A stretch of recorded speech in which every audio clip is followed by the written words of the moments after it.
안녕하십니까 구독자 여러분. 오늘은 화물차 운송 요금에 대한 부분에 대해서 한번 얘기를 나눠보겠습니다. 현재 대표님 본인 소개 좀 해주세요. 예, 안녕하세요. 전국구 영업용 칼산상사 이원복입니다.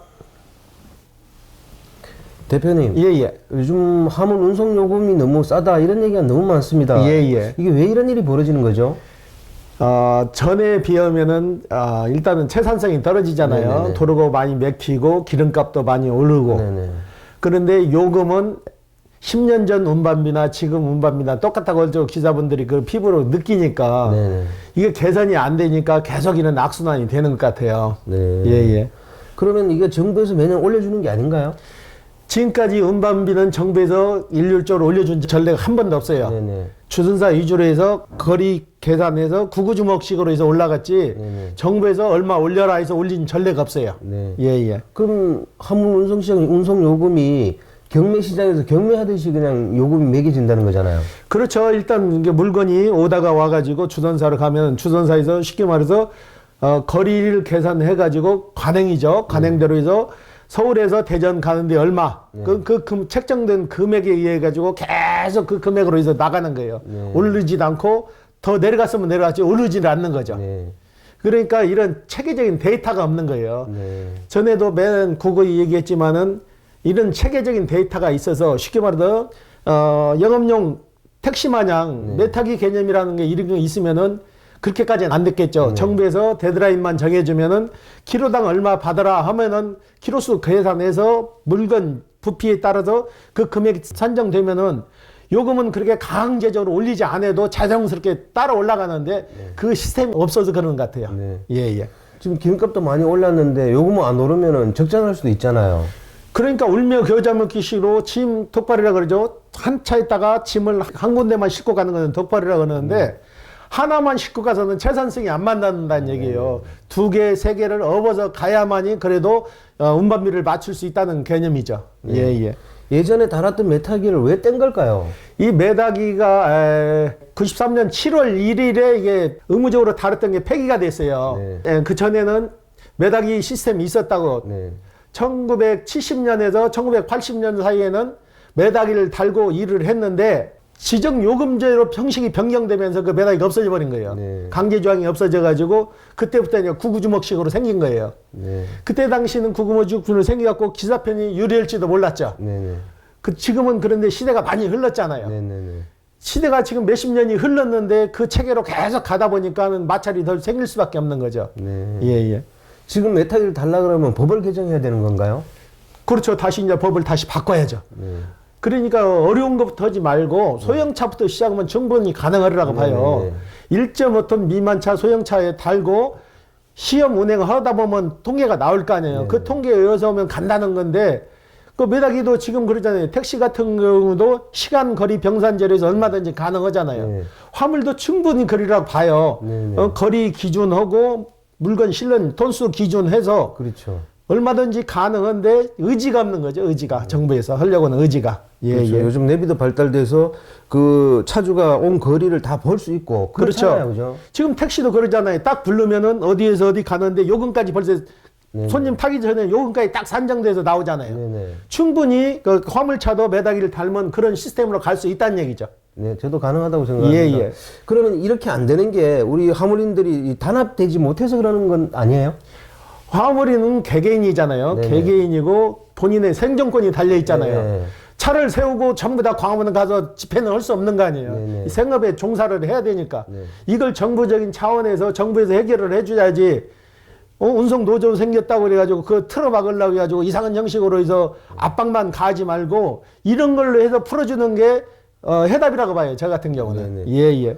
그동안 정부에서 했던 안전운임제도 이건 대형차만 해당되는 거였잖아요. 거의 대형차 위주죠. 소형차가 그게 뭔 필요가 있어요. 주선사 오다를 받았고 주선사 콜로 움직이는데 안전운임제가 무슨 있고 표준운임제가 무슨 의미가 있냐고요. 화물노조에서 들고 일어나니까 울며 겨자먹기로 자꾸 이상한 것만 만들어 갖고 나오는데 실질적으로 이걸 기사들한테 와닿는 조건을 제시해야지 실질적으로 맞지도 않는 시스템을 가지고 적용시키려고 하니까 모순이 되는 거예요. 제가 보는 이체는 간단해요. 소형차건 대형차건 우선 대형차가 안 되면 소형차부터 실시하라는 얘기예요. 네네. 미덕이 장착하고 거리 병상제로 똑같이 하라는 얘기예요. 택시 마냥. 네네. 그러면 정답이 나올 거 아니에요. 네네. 그러면 기사분들이 거기에 대해서 1년이면 1년, 2년이면 한 번씩 그 키로수에 대한 거리만 측정해서 요금만 산정해주면 되지 구태여 콩나라 판나라 할 필요가 없는 거죠. 그리고 주선사한테 끌려다닐 일도 없는 거고. 네네. 예. 그럼 협회는 많은 것 같던데 이 협회 차원에서는 그런 걸 정부에 건의를 안 하나요? 제가 아는 상식으로는 각 지도마다 용달협회라는 거 있고 개별협회가 있고 다 협회가 있는데 실질적으로 기사분들 와서 100이면 100 타는 얘기 그래요. 협회에서 해주는 일도 없이 너희들 왜 조합비만 꼬박꼬박 받아가고 조합비 안 내면 나중에 소송 들어가가지고 그것도 강제 집행하고 그런 거에 치중하지 말고 실질적으로 기사들 피부에 와닿는 거 이런 걸 좀 건의를 했으면 쓰겠어요. 얼마든지 가능하잖아요. 이건 단체니까.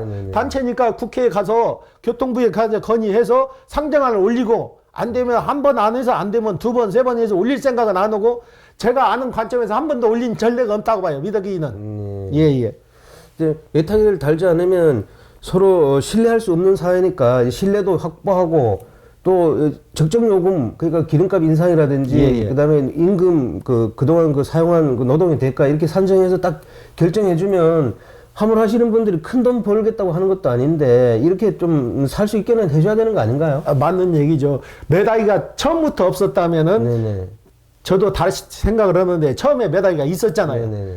70년도, 80년도에 매다기 그때는 꺾는다고 그랬죠. 매다기 이렇게 탁 제끼면은 꺾어서 간다고 그래서 매다기 꺾고 간다고 그랬는데 그 좋은 제도를 더 보완해서 시행을 했어야지 왜 그걸 없애버리고 지금에 와서 그런 건 전혀 생각지도 않는지 모르겠어요. 예. 지금 화물하시는 분들 중에 젊은 분들 유입은 거의 없잖아요. 거의 없는 정도가 아니라 거의 없죠. 아예. 그러니까 지금 나이 드신 분들만 화물하고 젊은 분들 유입이 없는 상태 이렇게 가다가는 우리나라 물류체계가 무너질 수도 있는데 대표님 이 물류체계에서 운송요금 부분 이걸 어떻게 해결해야 된다고 생각하세요?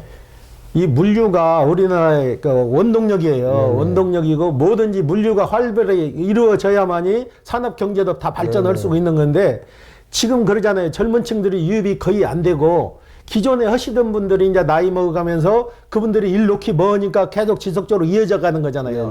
그리고 큰 기업체 같은 경우는 자기네 물류 회사가 있으니까 그래도 어느 정도 되는데 일반인들이 접하기 위해서 생계를 맞추려면 힘든 거죠. 그런 시스템이 없으니까. 그러니까 그런 시스템을 적극적으로 도입해서 제가 보기에는 매다만이 살 길 같아요. 얼마나 좋은 제도예요. 그 좋은 제도를 발전시켜서 해야 되는데 한번 폐지해버렸다고 해서 그 뒤로는 검토도 안 난다고. 저도 전에 화물차를 오래 했는데 그때도 그런 매다기 이런 거에는 전혀 신경 없었어요. 구구주먹식으로 그냥 주차장 일 받아갖고 얼마 해서 가세요. 그러면 움직이니까 갔다 오고 지방에 알선소 가서 짐 차고 올라오고 거기에만 급급했지 이런 시스템이 있는지도 몰랐고 이런 제도화도 시킬 줄 몰랐다고요. 지금은 얼마나 IT 강국이에요. 우리나라가. 그 충분한 IT 기술을 이용해서 기사들한테 그런 제도를 만들어줄 수 있는데 그런 제도가 전혀 없잖아요. 메타기 단다고 해서 큰 문제가 생길 건 없잖아요.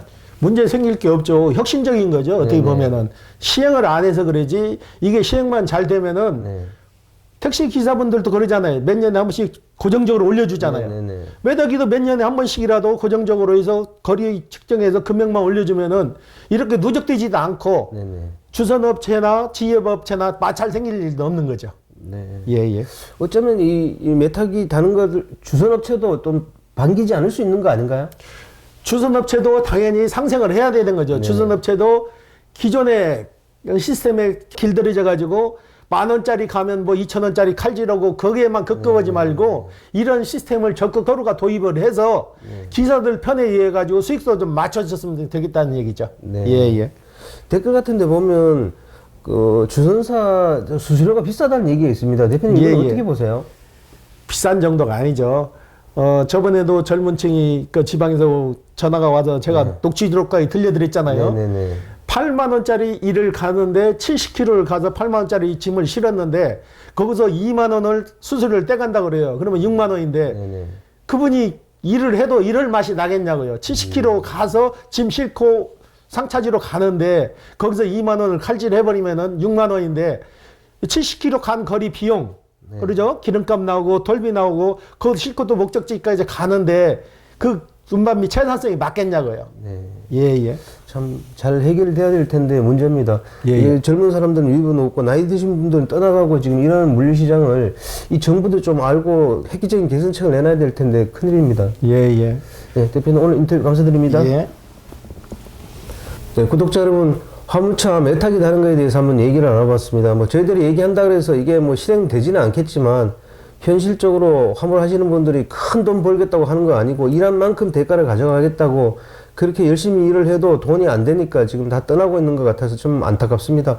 정부도 정말 상생할 수 있도록 화주와 차주가 상생할 수 있도록 좀 획기적인 방안을 좀 제시했으면 좋겠습니다.